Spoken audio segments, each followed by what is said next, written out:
नमस्कार। आज के इस विश्लेषण में हम महाभारत के एक ऐसे अध्याय में उतरने वाले हैं जहां देवता, दिव्य अस्त्र और कर्म आपस में पूरी ताकत से टकराते हैं। आज हम उस कथा पर बात करेंगे जो जितनी विशाल है उतनी ही रूह कपा देने वाली भी। दरअसल अश्वत्थामा की ये कहानी एक ऐसा सफर है जो किसी के भी रोंगटे खड़े कर सकती है। तो चलिए इस भयानक और दिल दहला देने वाली कथा को शुरू करते हैं। लेकिन शुरुआत करने से पहले जरा सोचिए, क्या मृत्यु सच में एक श्राप है या फिर एक वरदान? एक ऐसी कथा के बारे में सोचिए जहां एक योद्धा पिछले 5000 सालों से इस धरती पर भटक रहा है।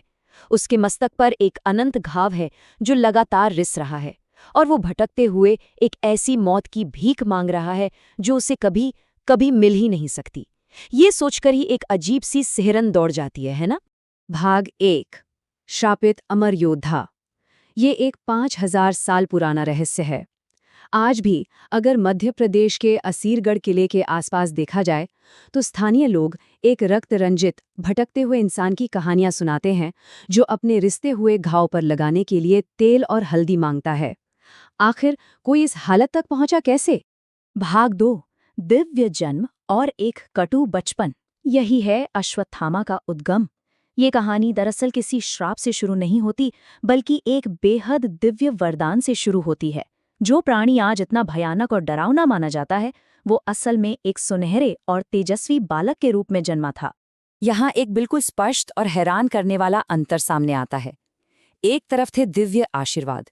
ये बालक भगवान शिव की शक्ति का एक अंश था और जन्म के समय इसके गले से बिल्कुल अश्व यानी घोड़े जैसी आवाज आई थी। लेकिन दूसरी तरफ कड़ी वास्तविकता ये थी कि इसके पिता द्रोणाचार्य एक बेहद ही निर्धन आश्रम में रहते थे। इतनी बड़ी दिव्य शक्ति होने के बावजूद कभी-कभी इस परिवार के पास 2 वक्त का भोजन जुटाने के भी पैसे नहीं होते थे। और इस बालक की सबसे हैरानअंगेज बात क्या थी? उसके मस्तक के ठीक बीचों बीच एक दिव्य चमकदार मणि जड़ी हुई थी। ये कोई आम गहना नहीं था, बल्कि उसके शरीर का ही एक अभिन्न हिस्सा था। इस मणि ने उसे एक अभेद्य कवच दे दिया था। जब तक ये मणि उसके मस्तक पर थी, दुनिया का कोई भी अस्त्र, बीमारी, भूख या प्यास उसे नुकसान नहीं पहुंचा सकती थी। वो लिटरली लगभग अमर और अजय बन चुका था। पर गरीबी ऐसी थी कि उस अंश अवतार ने कभी असली दूध का स्वाद ही नहीं चखा था। हुआ ये कि एक दिन उसने दूध के लिए जिद की तो उसकी माता कृपी ने मजबूरी में उसे चावल के आटे को पानी में घोलकर पिला दिया, और वो मासूम बालक भोलेपन में उसे ही दूध समझकर नाचने लगा। जब दूसरे बच्चों ने उस पर ताना मारा कि ये दूध नहीं है, तब ये सब देखकर उसके पिता द्रोणाचार्य का स्वाभिमान पूरी तरह से टूट गया।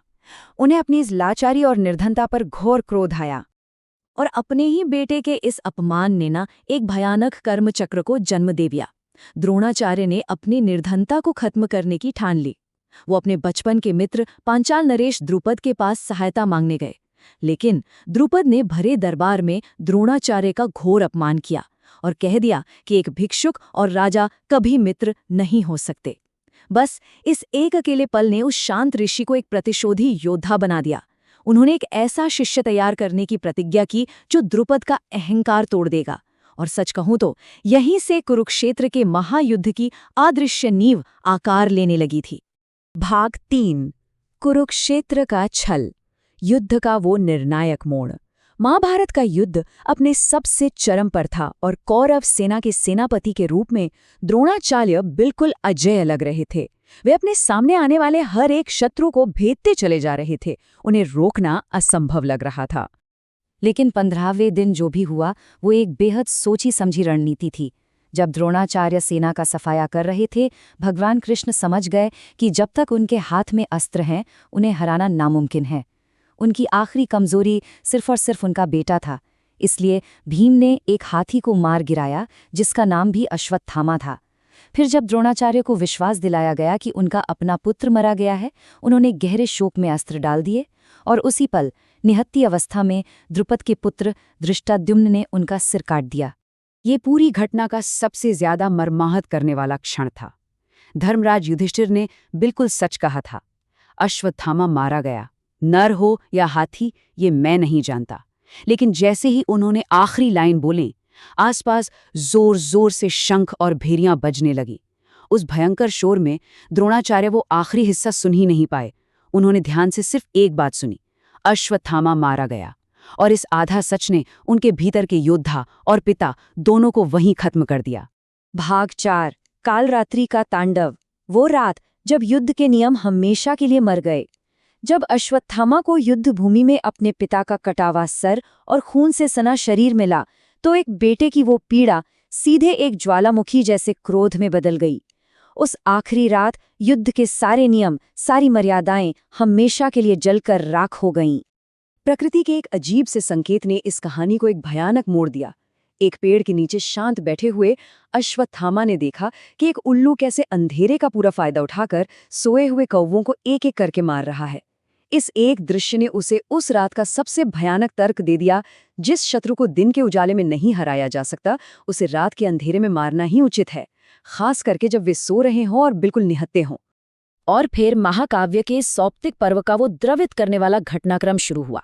अश्वत्थामा ने सीधे भगवान शिव से एक काली दिव्य तलवार प्राप्त की। वो पांडवों के शिविर में चुपके से घुसा और सबसे पहले उसने धृष्टद्युम्न को बिस्तर से घसीटा और किसी पशु की तरह पीट पीट कर मार डाला। तबाही वहां रुकी नहीं।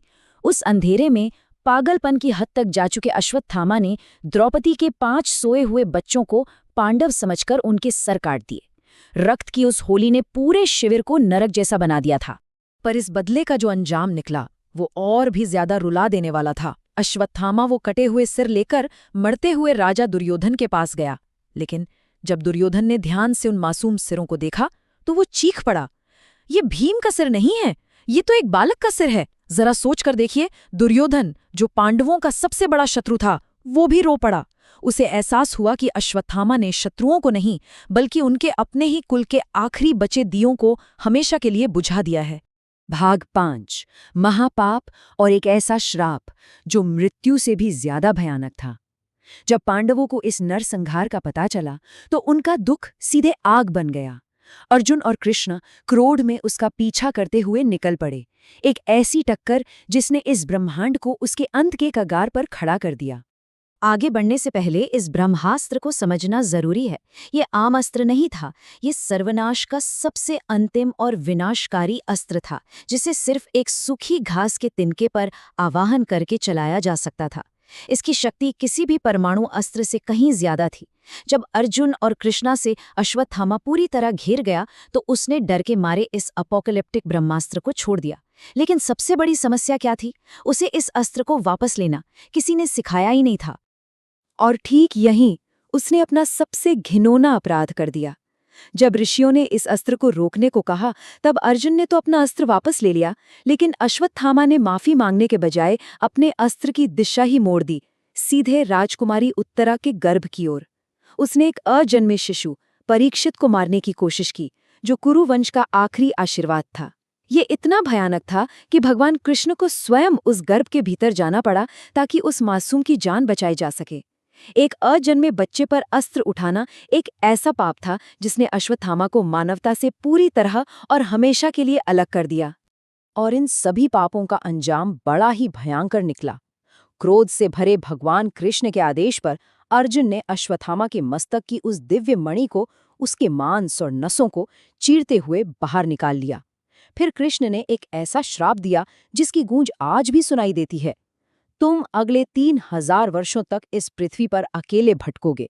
तुम्हारे मस्तक से हमेशा मवाद और रक्त बहता रहेगा और तुम ऐसी मौत की भीख मांगोगे जो तुम्हारे पास कभी नहीं आएगी। उसे मृत्युदंड नहीं दिया गया, बल्कि एक ऐसी अमर सजा मिली जो खुद मृत्यु से कहीं ज्यादा दर्दनाक थी। तो इन सभी बातों के बाद एक आखिरी रो कपा देने वाला सवाल जहन में आता है। जो कहानियां आज भी सुनी जाती हैं कि असीरगढ़ किले के पास एक रक्त रिसते हुए विशालकाय व्यक्ति को देखा जाता है जो बस तेल और हल्दी मांगता रहता है, क्या वो सच हो सकती हैं? क्या वाकई किसी के कर्मों की सजा इतनी लंबी, इतनी अनंत हो सकती है कि सदियां बीत जाएं पर सजा ना कटे? इस विश्लेषण में हमारे साथ जुड़े रहने के लिए धन्यवाद। ये कथा हमें इस बात पर गहराई से सोचने पर मजबूर करती है कि हमारे अपने कर्मों का बोझ आखिर हमें कितनी सदियों तक ढोना पड़ सकता है।